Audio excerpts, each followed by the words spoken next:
bonjour et bienvenue à Lumière du Monde, votre émission diocésaine. Ici Anne en compagnie de James. Bonjour Anne. James, aujourd'hui, vraiment, l'émission pique ma curiosité. Oui, parce qu'on aborde un sujet tout particulier, celui des zombies, avec le père Dominique, qui va nous expliquer pourquoi on en parle davantage aujourd'hui et quelles questions ça nous amène à nous poser par rapport à la vie après la mort. Et dans un auteur d'idées, on découvre Marie de l'Incarnation, Sainte Marie de l'Incarnation, une femme aux dimensions universelles. Et pour commencer, on vous propose une vidéo qui a été tournée spécialement pour les vocations sacerdotales au Québec. Bonne émission!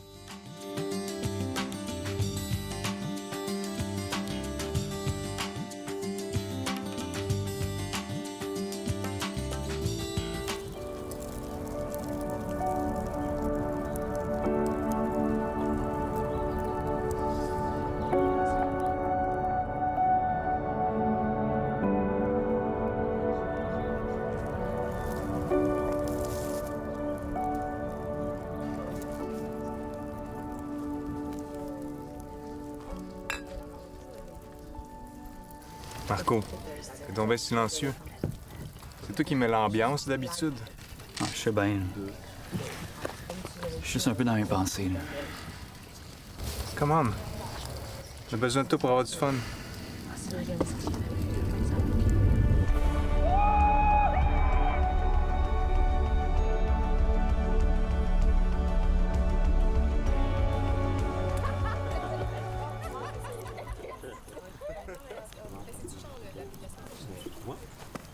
Quoi, un toune?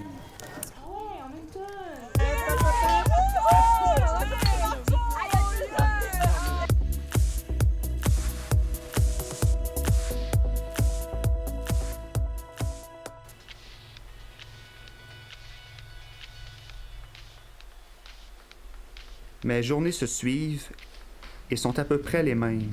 C'est parfois à s'y confondre. Au cœur des actes quotidiens répétés, il y a toujours cet instant qui donne à chaque jour ce moment unique. Un sourire, un paysage incroyable. Aujourd'hui, j'ai été saisi aux tripes, d'une telle façon qui me laisse sans mots, dans un lieu qui à moi m'est pourtant bien habituel. Dans ma prière quotidienne, quelque chose n'était pas comme d'habitude. J'ai senti mon cœur se mettre à battre plus vite, et comme une chaleur m'envahir. Je sentais la présence du Christ en moi, comme jamais avant. Et à ce moment, je me suis rappelé.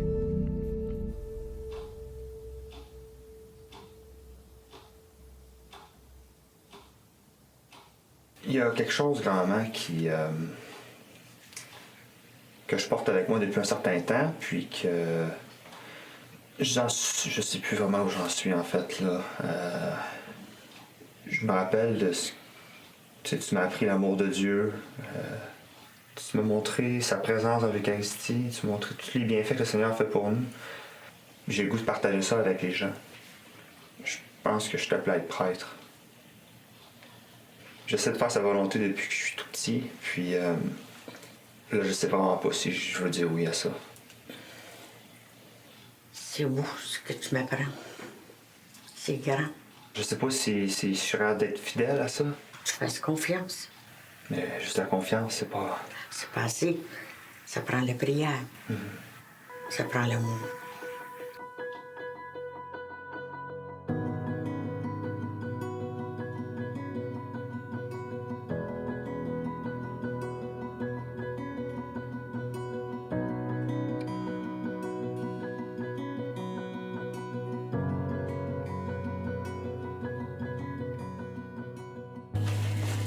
Frère Marcel, merci beaucoup d'être venu. Ça fait longtemps que j'ai pas vu ma grand-mère paisible comme ça. Vraiment, ça me prendrait plus d'hommes comme vous. On lâche pas.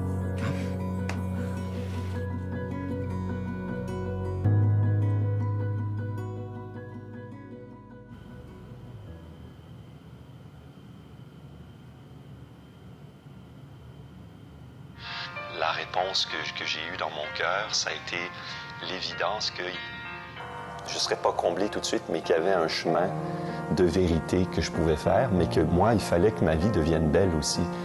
C'est un peu comme si j'étais en train de me noyer dans une rivière et que lui venait dans la rivière avec moi et même, je vais dire, se noyait pour moi, pour m'en sortir. Ça a été mon expérience centrale. Comme dit Paul, le Christ m'a aimé et il s'est livré pour moi. On le voit dans plusieurs images bibliques, dans sa façon d'être, dans sa façon d'agir. Remarquez dans les textes bibliques qu'il est toujours très attentif à la personne. Pas à ce qu'elle fait, pas à sa réputation, mais à ce qu'elle est. Vraiment un peu comme, que ce soit l'image du bon pasteur qui est attentif à chacune de ses brebis. Moi, comme prêtre, c'est ça qui me touche, de le laisser passer à travers moi, être capable de toucher le cœur des gens, prendre soin des personnes autour de nous.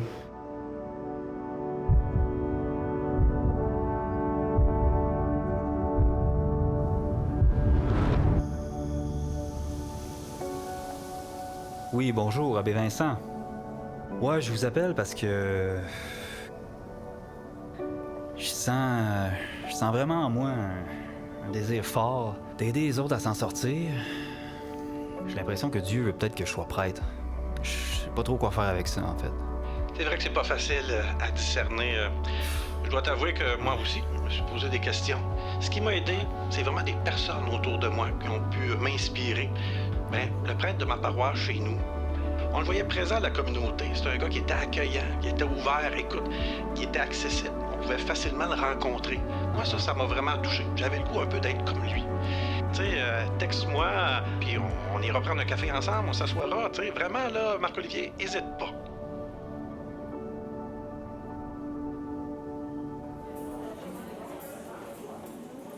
Moi, pour ma part, depuis la dernière fois qu'on s'en est parlé, ça a pas mal évolué, je te dirais.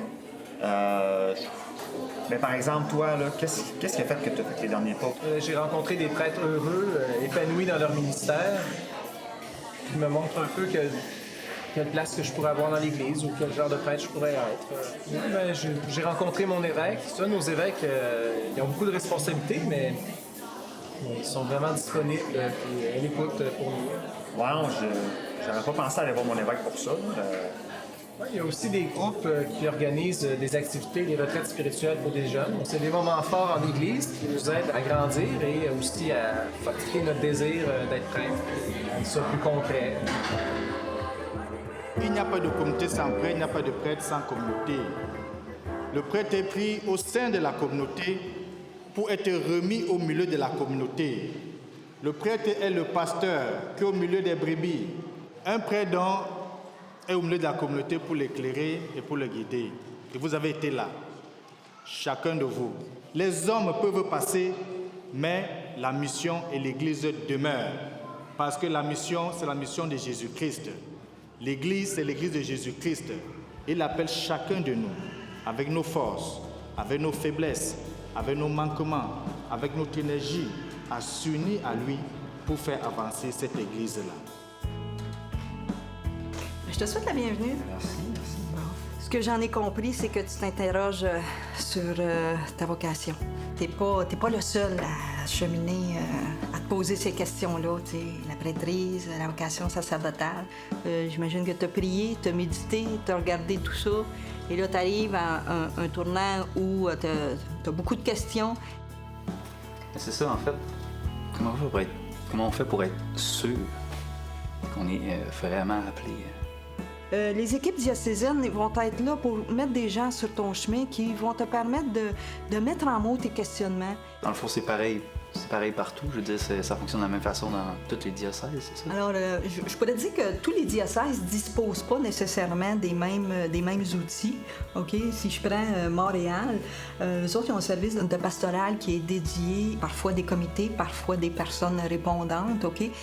Je te disais tantôt qu'il y avait des sites qui offraient des informations en ligne. Le bulletin vocalien de Saint-Jean-Longueuil. Il y a des témoignages de prêtres aussi sur le web télé du diocèse de Québec. Tu as un blog sur les vocations du diocèse de Sainte-Anne de la Pocatière. Donc, tu peux glaner sur le web, il y a différentes informations. Puis quand tu vois quelque chose d'intéressant, bien, tu peux prendre le téléphone, t'appelles, puis tu laisses tes coordonnées, ils vont te rappeler. Ils sont attentionnés là, à tes questionnements. C'est ça, le centre prix, dans le fond, connaît à peu près tous les intervenants au niveau provincial. Ils peuvent te référer à des personnes, là, si tu as besoin d'accompagnement ou peu importe les ressources. Et puis, évidemment, il y a les deux grands séminaires, celui de Montréal et de Québec, qui pourront aussi te guider, là. Ton parcours à toi, il est unique. L'appel du Seigneur, il est unique en toi. Sois pas gêné de poser des questions. Eux autres, ils vont être là, puis ils vont te guider à travers ça.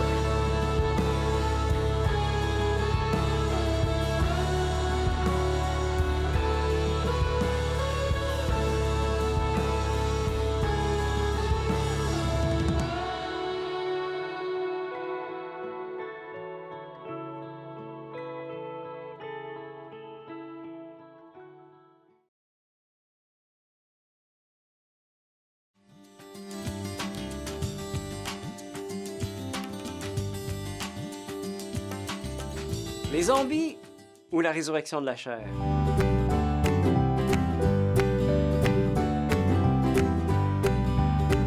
La science, la bienheureuse science, elle nous rend des grands services, elle nous permet de communiquer, de voyager, même de rallonger la vie de plusieurs d'entre nous. Mais s'il y a un domaine dans lequel la science est complètement impuissante, c'est bien lorsqu'il est question de l'au-delà.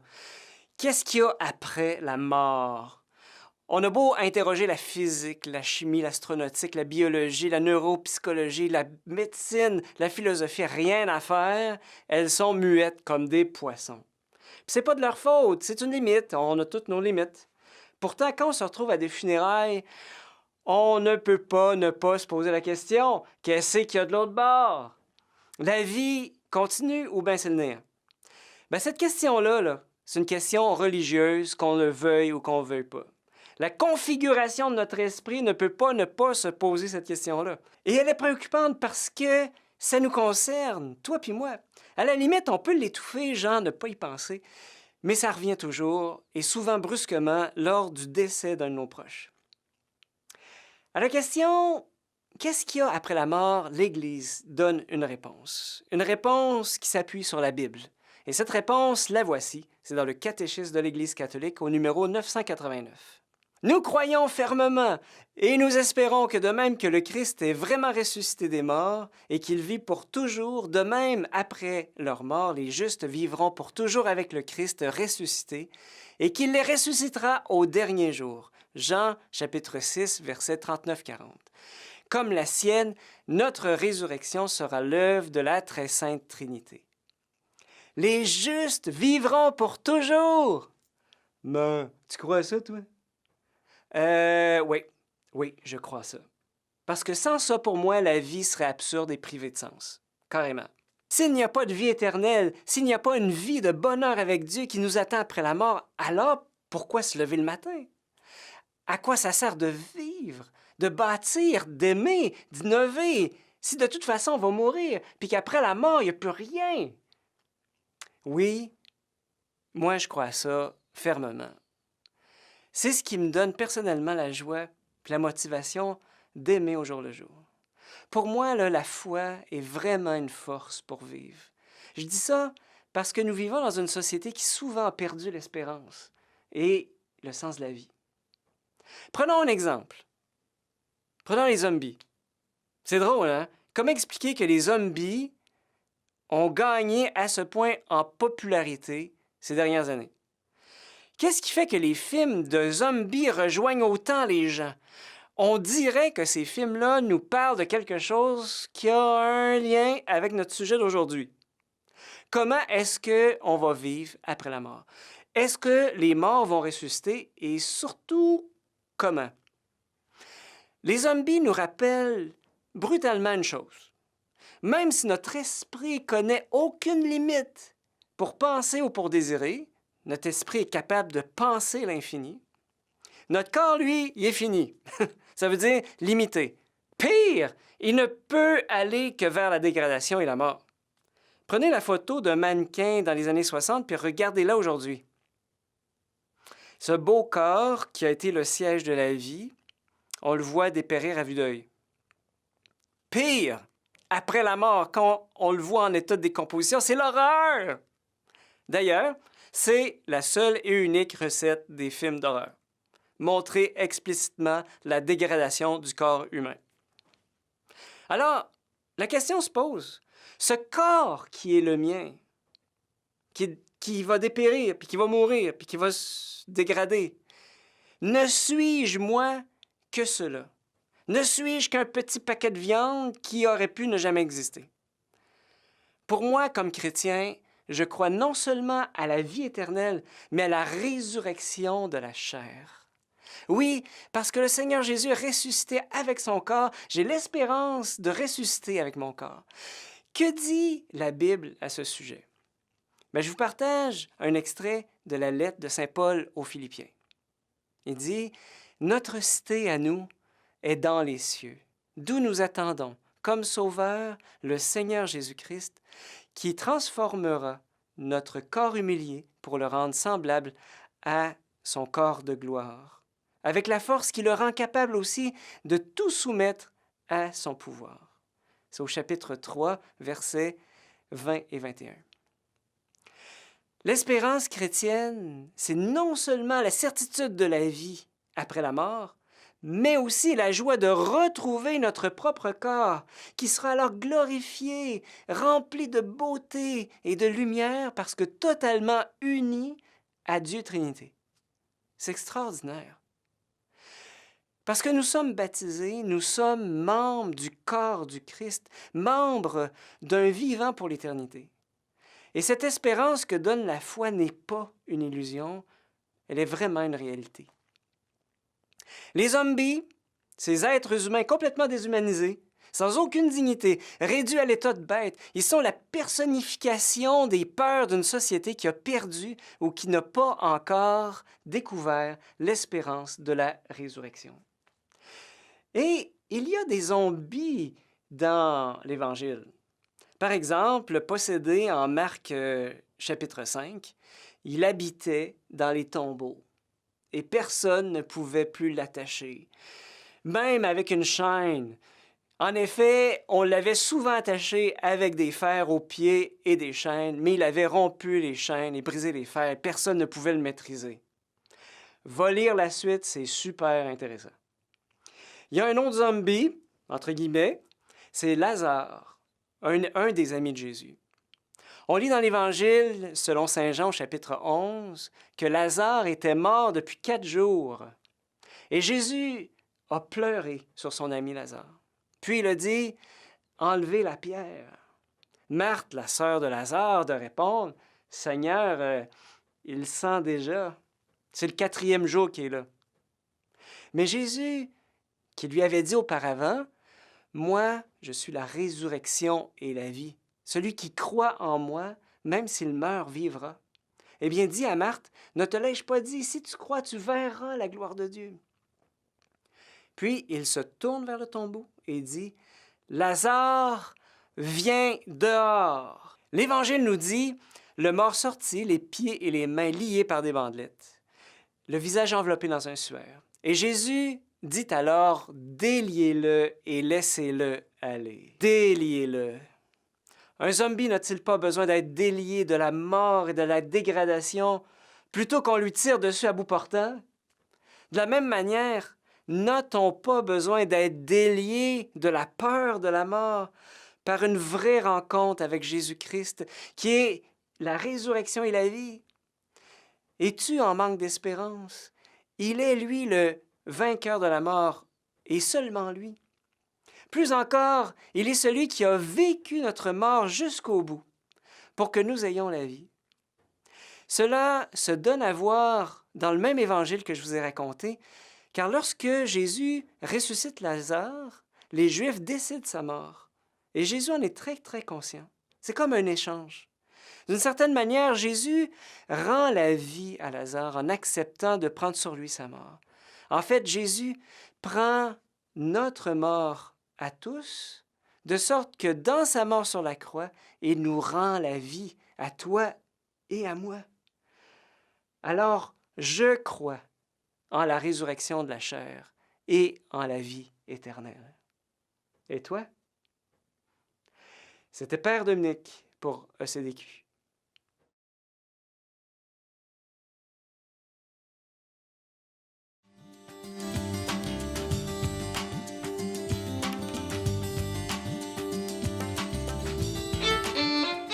Si on voulait presque résumer la singularité de Marie de l'Incarnation, on pourrait dire en fait c'est la sainte du trait d'union entre disciples et missionnaires.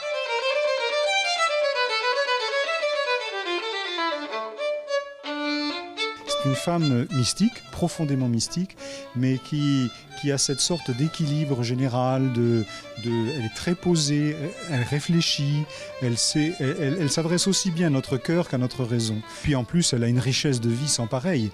Elle a été mère de famille, elle a été religieuse, elle a été missionnaire alors qu'elle était dans un ordre cloîtré, les Ursulines, donc vraiment, elle a connu tous les états de vie.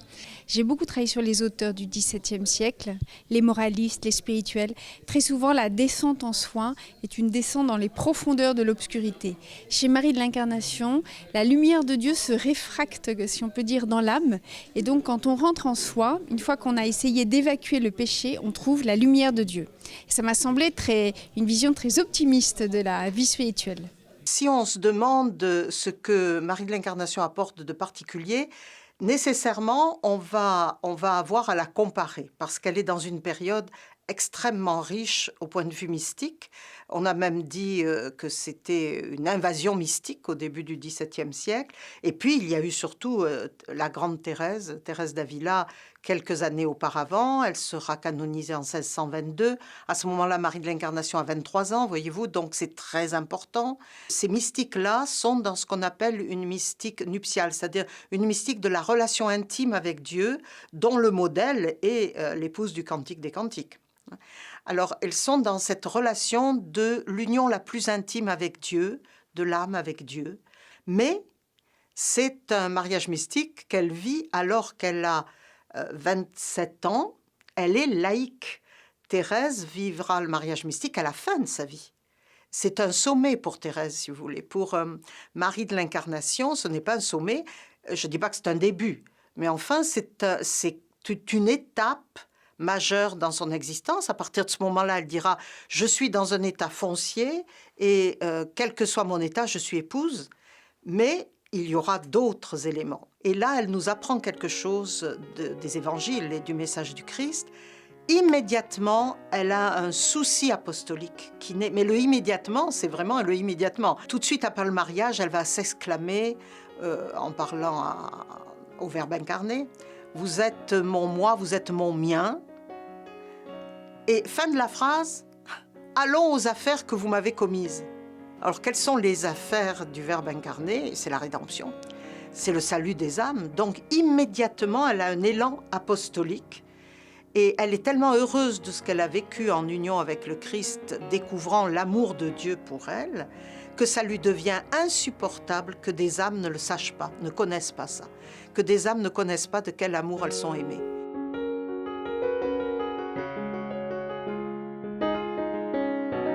Tout d'abord, je pense qu'il faut voir les choses au niveau spirituel, au niveau intellectuel, au niveau matériel, dans tout ce qu'elle a fait à ce niveau-là pour les Amérindiens.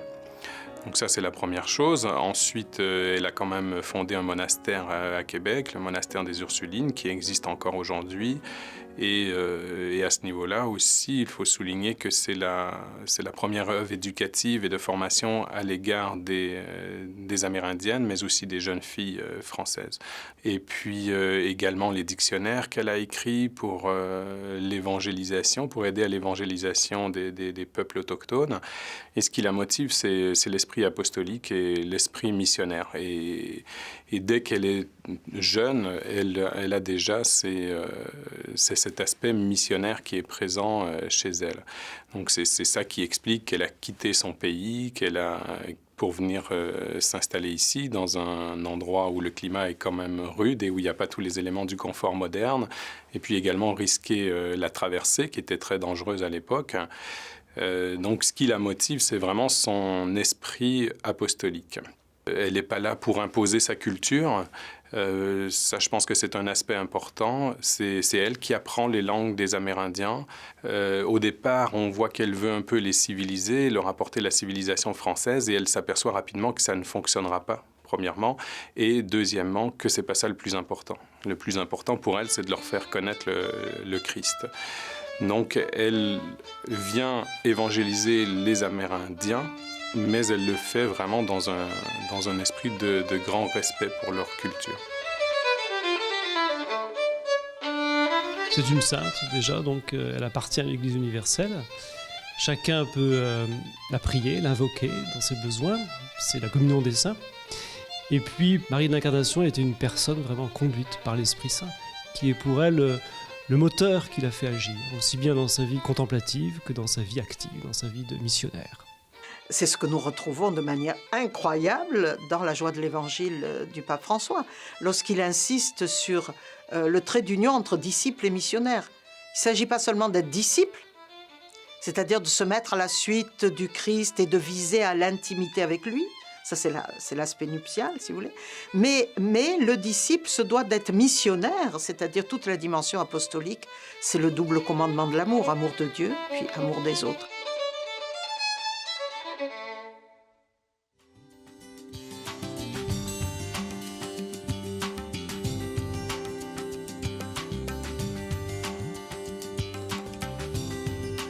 Alors, James, je suis vraiment contente qu'on ait pu parler de Marie de l'Incarnation aujourd'hui à l'émission. Ah oui, dis-moi pourquoi? Mais parce que je pense que c'est vraiment une femme qui mérite d'être redécouverte par tous. Et d'ailleurs, les paroissiens de la Basile de Québec sont particulièrement invités à le faire parce qu'ils ont été fusionnés le 1er janvier dernier. Et c'est sous le patronage de Marie de l'Incarnation que sont regroupés Saint-Roch, Saint-Malo, Saint-Sauveur et Vanier. La semaine prochaine à l'émission, vous allez rencontrer Jérôme Frenette, le cérémoniaire de notre archevêque, qui va vous présenter différents objets liturgiques. On va aussi à la rencontre de Mireille Etier, la fille d'une iconographe connue à Québec, qui va nous enseigner comment décrypter et contempler les icônes. Et puis, on parle de véganisme avec Louis-André Richard. Comment ça se conjugue avec le catholicisme? Oui, paraît-il que ça se fait, ou peut-être pas. On verra la semaine prochaine et on découvre le métier d'organiste. Bonne semaine!